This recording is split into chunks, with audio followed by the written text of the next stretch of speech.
Good morning, good afternoon, good evening, wherever you are in the world. This is DMAC, and today I'm looking at the Master 410 Lotto lock, and specifically how you go about joining the infamous 410 rattle club, and more importantly how you get out of that club. So first of all, let's pick this fella open. He's currently docked up there. Use this top of the keyway tension wrench, this deep hook from Sparrows, and I'm going to use light tension and just try and nudge each of these spools up to the shear line, and hopefully we'll get an open. Oh, there we go. That was probably the quickest I've ever opened this lock, but there we go. As you can see, we are open. Now at this point you're celebrating and you're pleased to have picked this lock, but this is where the trouble starts. If we look there, we've rotated the core through 90 degrees. Now we're in a safe position there, and if you imagine when the key goes into that lock and we turn it through 90 degrees, the key catches on these two bits of sort of shielding round there and prevents you turning it any further than 90 degrees. That's because if you do that, all of the pins, the key pins, will drop out into the bottom of the lock. The trouble is, as pickers, we pick the lock open, we perhaps put it down on the bench and go and have a cup of tea and that sort of thing, and then come back and we go to lock the lock up, and we make the fatal mistake of not remembering which way we turn it. This is the top of the key. Do we turn that this way, or do we turn it the other way? My advice for new pickers is to perhaps get a Sharpie and just put a little dot perhaps up there, just to show which is the top of the lock. In this case, that's the top of the lock. We can look at it and work it out, but I think in a moment of panic or in a moment of absent-mindedness, it's very easy to turn this the wrong way. So you can imagine that's the way the key goes in, and we can then imagine that if the key turned round to the position it's in now, it would snag on these angles just here, and we wouldn't be able to turn it any further. So that tells us that this is the top. But let's imagine that we didn't do that and we thought this was the top. So now we put our tension wrench in, we turn it around to what we think is the open position, the locked position, sorry, and then all of the key pins we've just turned around, and they're now loose in the body. We can no longer operate this lock, and we have joined the 410 rattle club. So yeah, what do we do to get out of it? Do we just throw this lock away, or is there something we can do to salvage it? Now this lock, as you can see on the side, has got some tape on the side, because this was actually the lock that got me into the 410 rattle club. This was probably a couple of years ago now, but the lock was salvageable. It's a plastic body. Oh, it's actually come apart now. It's a plastic body. Some people say that you can pry these apart, stick something sharp in there and pry them apart. I preferred to saw it apart. They're actually glued together, so I used a hacksaw, put it in a vise, and just ran it back and forth on those join lines all the way around the body, and I was then able to pry the lock apart and see the damage that I'd done. So as you can see there, the shackle's out. We've got our lock body just there, the ball bearing mechanisms and the actuator there, and there we can see a whole mess of pins. We've got key pins, we've got driver pins. Yeah, not a good start really. So the first thing to do, if we grab a flat pick, is to try and get this core out. Now there are no more pins in here. There may be some pins still in the bottom here, but if we put this pick in, compress all of those, and then turn the core around, there we go. Okay, we should be able to get him out. So that's on these ones, to remove the core, they don't have a C-clip. I think when I first took this apart and figured out how to get back out of the 410 rattle club. It took me a while to figure it out. But if you look there on the body there, there's a slight depression on this side, like a flat spot, and that is what keeps the core in, keeps it from moving. But if we turn it around so the bottom of the keyway of the core is in line with that depression, we can then slide this lock body through just like this. We give it a slight press and then we'll turn it this way to get the actuator part of that core, because what we don't want as we push this through, we don't want any springs and driver pins that are in there to be pushed down into the chamber. So it's very important that we turn it to that angle there. And then this actuator section there will hold that in. And we'll just grab a follower there and we can push this core out and hopefully repopulate it. Now because of that, there we go, it just came out there. Because of that slight crimp on the core, your follower will be very stiff in there. Very stiff indeed, but he'll do the job. You just got to force him through. Okay, there we go. We've got an empty chamber and we've got a whole bunch of pins. So let's see if we can put this back together.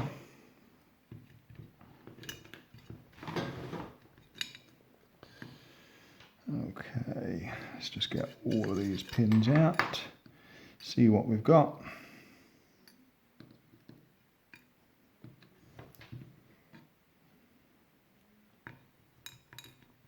I think that's all of them. So it looks like we've got all of the key pins there, all 6 key pins, and we've got 2 of the security pins, 2 spools there. So we know that we've got 4 still in here somewhere, so we'll slowly try and get those out.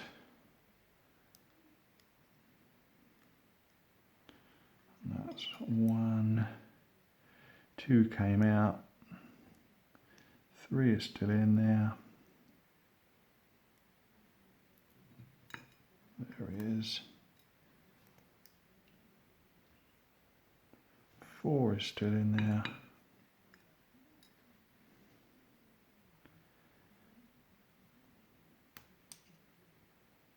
5 came out, I think, so 6 should still be in there. And there he is. So looking at this lock here, I believe we have all spools. See them just there. I'll just quickly zoom in so you can see those there. All spools in this one. I think quite often these Master 410s have one standard or one serrated and the rest are spools, but in this case we've got 5 spools. So now the next puzzle to solve is these key pins and what order they go in. Fortunately we've got the key for this one. If we didn't have the key it wouldn't matter, you can put them in whatever order you want, but we want this key to operate the lock again. So we need to look at that. So what I like to do is we're going to put these into size order, with the largest over there and the smallest over here, and just kind of do this by eye. That looks the next smallest, and that's the next smallest. There we go. I think those two look about the same size to me. So there we go, we've got the largest to the smallest. Now we can look at these cuts on the key.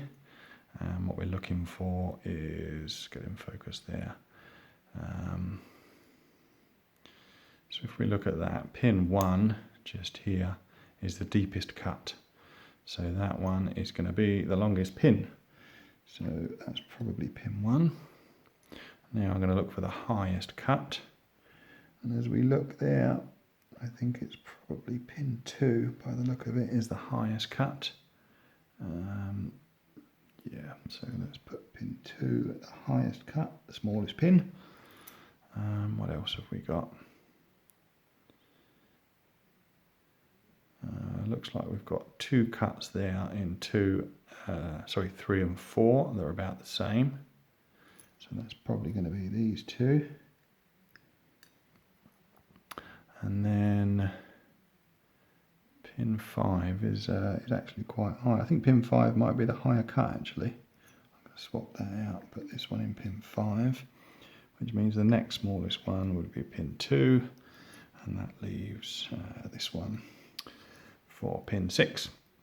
Now we're going to test that out, just double check we've got that correct, and we can do that by populating the core in the right order and then inserting the key just to double check that we've got it the right way around. Fiddly little pins these, much smaller than Euro pins and a lot of padlock pins as well. I think they're about the same size as American locks. I think they are the same size. Okay, so we've populated the core there. We'll pop the key in and see what that looks like. So if we look there, I think it looks about right. Not sure if pin 4 there looks a little bit high, so I might just swap him around with pin 3. They were both about the same sort of size. Okay. Yep, that looks a bit better.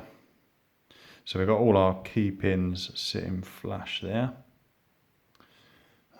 So yeah, we should be able to populate the lock. Now I'm going to carefully remove the key, pop that down, and we can put together the driver pins here. And all of our springs are still in there.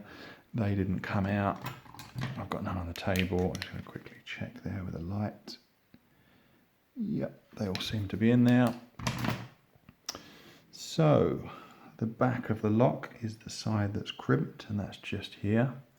So that's the back. We'll just put our follower in there. And I'll attempt to do this on camera. Not the easiest thing to do at the best of times. Okay, that 6 is in. We'll move the follower forward just a little bit to hold him in. And then pin 5. Okay, 5's in.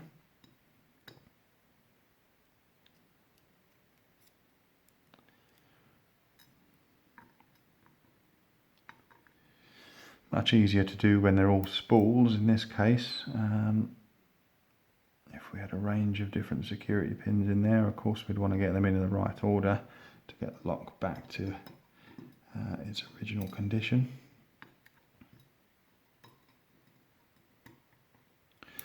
Very fiddly little pins. I'm going to end up losing one of these and hunting around for it on the floor in a minute if I'm not careful. Okay, that's 3 in.